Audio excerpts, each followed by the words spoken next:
Hi, welcome back to another video. Today I quickly wanted to share my Protea Prime build for Void Cascade. It was performing really well and I will attempt a level cap run soon, but for now I just wanted to share this build as quick as I could.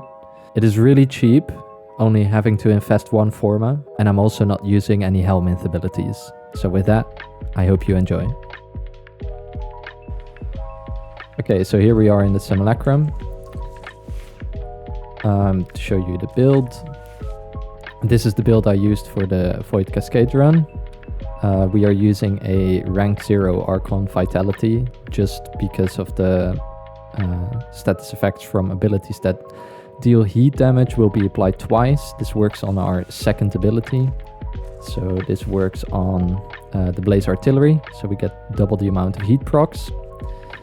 Then I am running Temporal Erosion, which if you have Temporal Anchor active, it will allow you to armor strip either with the grenades from Grenade Fan or the Blaze Artillery while this is active. And then I didn't really choose to Helminth any ability off because this worked completely fine. You get a massive AoE armor strip, and if you have something like a Felarx, you can just one-shot all of the enemies that are stripped of their armor.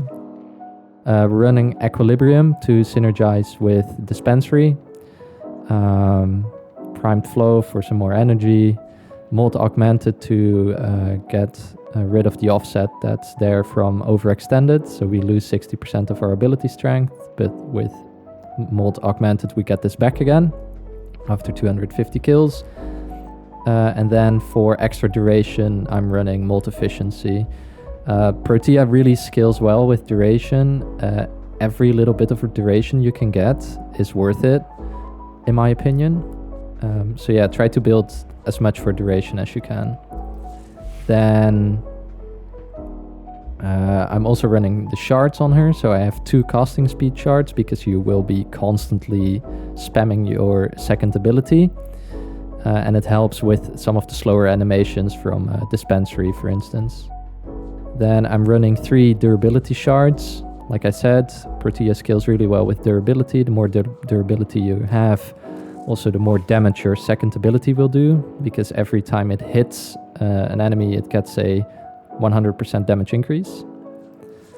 Then for the weapons, this is relatively flexible, so you can run whatever you want. I was using the Felarx.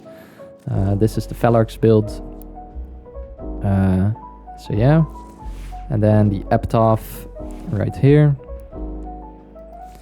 just as a primer, and then the Praedos is mostly there for the parkour velocity and the sprint and slide that you get on the first and the third Incarnon evolutions. And of course Madurai to one-shot the Thrax once they are in ghost form. Companion was Wyrm with this build. And then make sure on the Vulcax to actually equip critical delay, so you get the 60% critical chance that you need for Tenacious Bond. So yeah, that's pretty much it. So let's give it a small showcase. Get some dudes in here. So what you would do is if you enter the mission, you cast your 1, so you get your shields. Then you cast your 2, cast your 2 again, cast your Dispensary, some grenades until this is at 100. Then you cast your Temporal Anchor and everything dies because it's instantly armor stripped. And then once if stuff is not dying, just cast your 2 a couple of more times. And at some point this will scale and then kill all of them. So yeah, that's pretty much it. You run around, armor strip all of the enemies, one-shot them with the Felarx if you want to. You can show that as well. Like something like this. So get this 100% after 3 casts on your 4th. And then you cast your Grenade Fans. And then you will see that this will strip their armor slowly. And with the Felarx you can just blast through them if you want.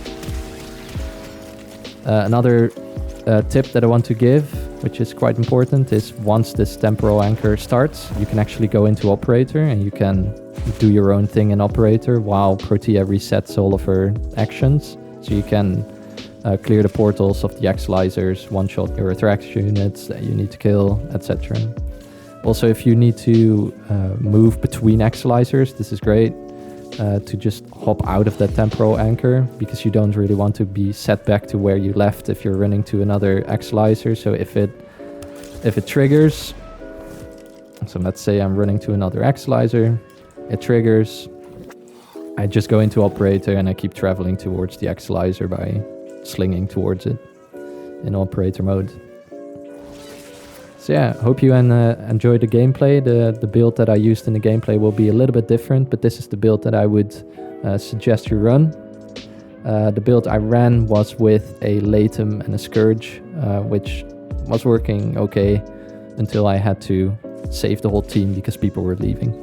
And I had to solo, which to rescue a Void Cascade solo, at that point it becomes pretty much impossible. Okay, bye.